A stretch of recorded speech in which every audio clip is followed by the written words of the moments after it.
네, 이란의 반격 상황도 살펴봐야겠죠. 계속해서 반격을 이어가고 있는데요. 영원한 전쟁까지 선포한 미국을 향해서 우리는 아직 첨단 무기는 쓰지도 않았다. 이렇게 강력한 저항 의지를 밝혔습니다.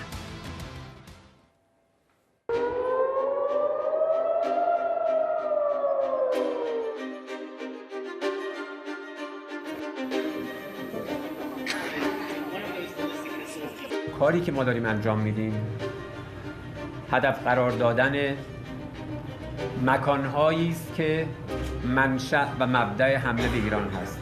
این یک اصل حقوق بین الملل هست. 네, 오늘 이란에서는 이런 보도가 나왔는데요. 이라크에 있는 쿠르드족 이제 반군 본부를 공격했다 이런 보도가 나왔습니다. 임철균 의원님, 네. 이게 보니까 지상전이 시작됐다는 이제 보도가 나온 직후에 이뤄진 공격인데 선제적으로 대응을 했다 이렇게 봐야 될까요? 대응할 필요가 있죠. 이란 내에 있는 쿠르드족의 숫자가 800만 명에 육박을 합니다.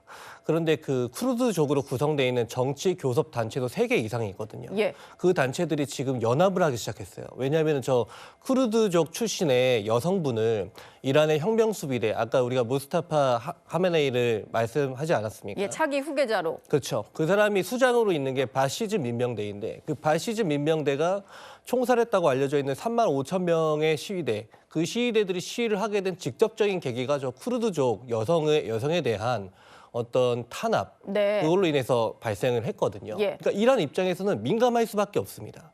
그렇다 보니까 미국과의 어떤 연동도 있어 보이고 선제 타격을 할 필요성이 있는 거죠. 이란의 입장에서는. 이게 사실 쿠르드족이 이란 내에서 어떤 반정부 시위 같은 걸 더 확산시키거나 민중 봉기를 일으키거나 그런 식으로 이제 활동할 수 있기 때문에 그것도 신경을 쓸 수밖에 없는 상황인 거죠. 맞습니다. 예, 알겠습니다.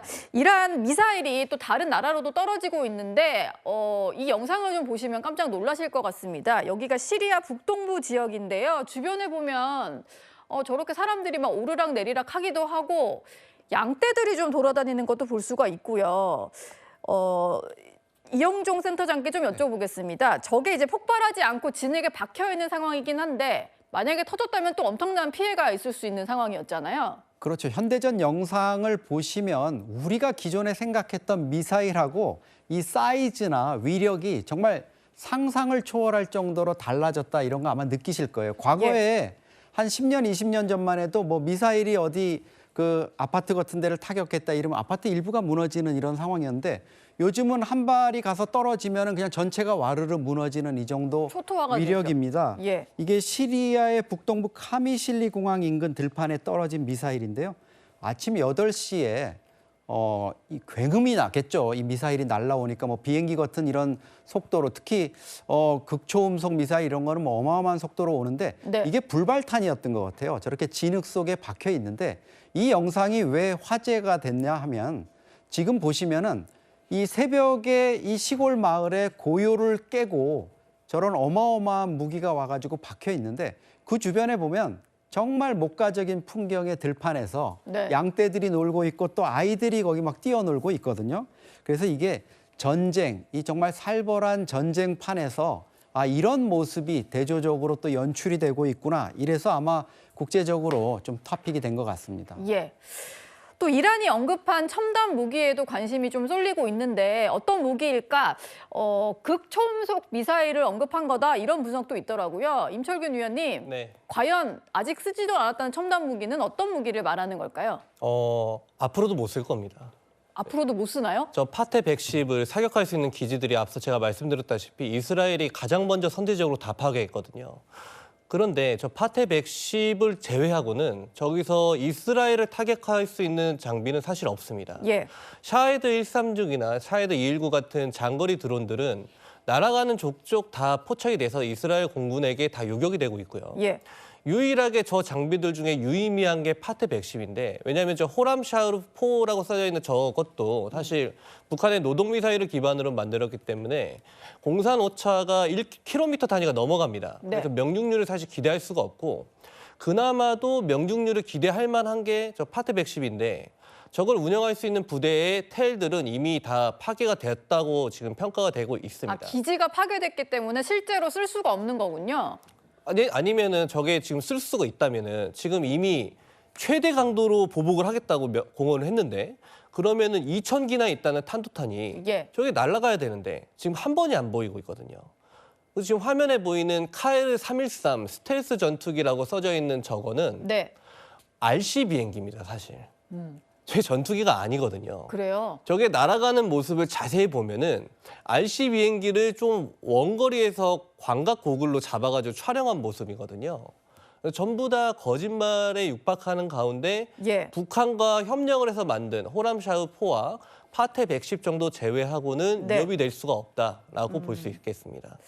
근데 이영종 센터장님, 뭐 이스라엘의 아이언돔 같은 경우도 이 파타흐에는 또 속수무책이다 이런 얘기가 있었는데 지금 또 임철균 위원님 얘기 들어보면 실제로 가용을 못하는 상황이다 이런 말씀을 주셨어요. 네. 그럼 뭐 대비할 수 있을 무기는 더 없는 걸까요? 일부 이제 파테흐 미사일이 좀 공격을 하는 이런 정황들이 나타나서 아이언돔이 뚫렸다 뭐 이런 보도가 이제 나오고 있죠. 예. 사실 뭐 마하 13에서 15면 엄청난 속도로 날아가는 거고 이란의 이제 전형적인 그 공격 방법이 있지 않습니까?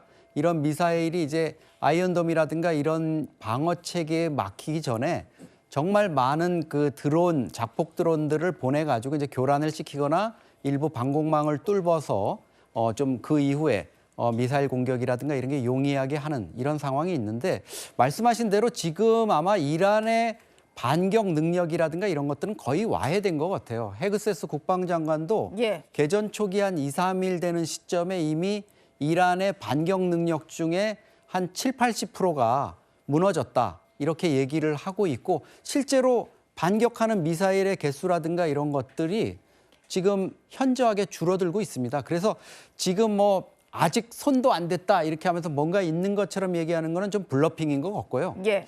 대신 이제 이란이 들고 나온 카드가 지금 이스라엘의 핵시설을 타격하겠다. 이스라엘의 이렇게 핵시설. 이제 위협을 하면서 네. 자기들이 가지고 있는 게 있다면 그렇게 안 하겠죠. 그런데 이스라엘의 핵시설을 타격하겠다고 위협하고 나서는 것 자체가 자기네들이 가진 무엇을 보여주기보다는 이스라엘한테 좀 피해를 입히는 쪽으로 그래서 핵이라는 게 뭐 핵시설이 파괴될 경우에 좀 심각한 손상이 올 수 있다. 이런 쪽으로 위협을 하는 수준에 그치는 것 같습니다. 예. 뭐 실제로 주변 국가로는 미사일 공격과 또 자폭 드론 공격은 계속해서 이어지는 상황이긴 한데요. 이렇게 이란이 자신감을 보이는 것과 달리 미국은 이란의 공격 능력이 약화되고 있다 이렇게 주장했습니다. 그 목소리도 들어보시죠. Iran's theater ballistic missile shots fired are down 86% from the first day of fighting. And their one-way attack drone shots are down 73% from the opening days. 보도들이 워낙 많이 나오다 보니까 진위 여부를 다 파악할 수는 없는 상황입니다만 한 외신 보도로는요. 이란 정보 당국이 미국을 향해서 물밑 협상을 요청했다 이런 보도도 나왔습니다. 임철균 위원님. 네. CIA의 물밑 접촉을 시도했다 이런 보도인데요. 맞을까요? 틀릴까요? 어떻게 보세요? 저는 맞다고 봅니다.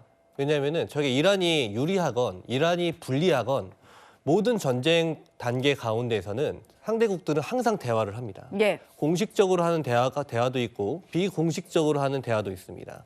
그렇기 때문에 저 접촉 자체는 사실 없으면 그게 더 이상한 겁니다. 근데 지금 너무 강경하게 이란 측에서는 없다고 하니까 오히려 저는 저 부분이 더 신빙성에 의심이 가고 있습니다. 예. 그리고 오늘 서울에서는요. 주한 이란 대사 또 주한 이스라엘 대사가 맞불 기자회견을 열었습니다. 여론전에 나섰다라고 볼 수 있을 것 같은데요. 이현종 위원께 좀 여쭤보겠습니다. 네.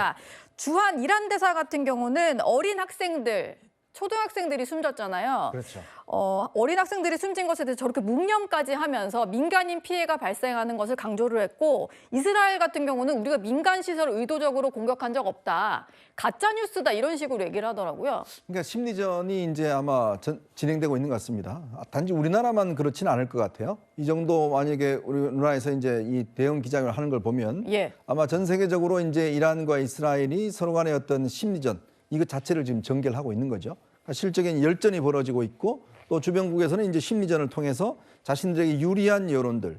왜냐하면 사실은 이제 이스라엘 같은 경우도 보면 지금 이제 학생들이 꽤 그 초등학교를 이제 피습을 해서 굉장히 많이 사망을 했지 않습니까? 예. 그러니까 그런 것들이 국제적으로 이제 이슈가 되면 굉장히 불리한 이슈거든요.